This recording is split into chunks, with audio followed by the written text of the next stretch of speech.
New forecasting from our partners at the Hill and Decision Desk HQ is painting a rosy picture for Democrats who are seeing a double boost in polling with their new candidate and an energetic national convention. This new model gives Vice President Kamala Harris a 56% chance to win the White House over former President Trump, mostly thanks to improved chances in the so-called blue wall swing states of Michigan, Wisconsin, and critical Pennsylvania.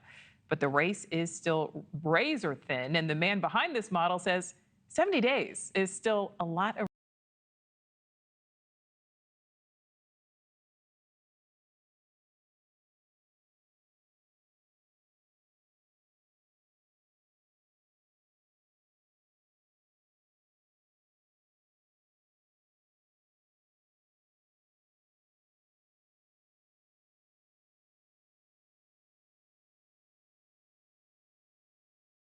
for this race began. Talking about the economy. Let's bring in NewsNation Joe Khalil, who is live in D.C. Joe, with more on what we are hearing from both sides on this very important issue. Yeah, so they're not reinventing the wheel here. Both sides are seeing that voters' emphasis in many cases is on the economy. When you ask voters, what's the one issue that's going to drive you to the polls and influence how you vote?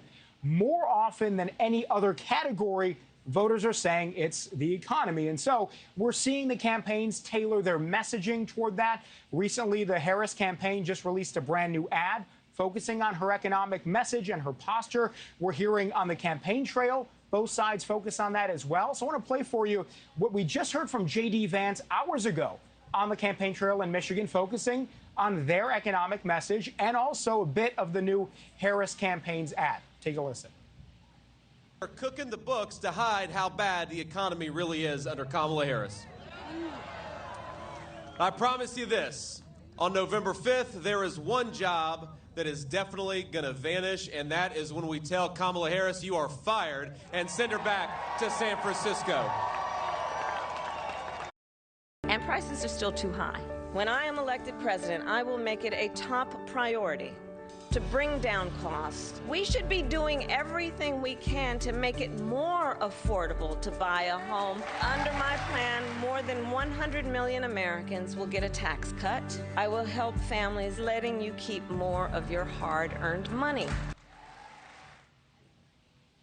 So we've seen the Trump campaign really emphasize the fact that Kamala Harris is the incumbent vice president, saying that if you're uncomfortable with prices the way they are now, at the level they are now, and we've certainly seen significant increases between 2020 and now, they say that happened on Kamala Harris's watch, and they're trying to really hammer that home to their voters and to independent voters as well. On the Harris campaign side, what they're saying is their focus is going to be on the middle class. And you see that in their tax plan that they released, increasing taxes on the highest 1% and on corporations, and asking voters, who do you think we're fighting for and who do you think the Trump campaign is fighting for? So you got those dueling messages from both sides, both trying to really move those forward, Nichole. And I can imagine that over the next couple of weeks, 70 days till the election, that is going to be the number one issue. And you can see other issues being very important, right? Abortion, the border, national security.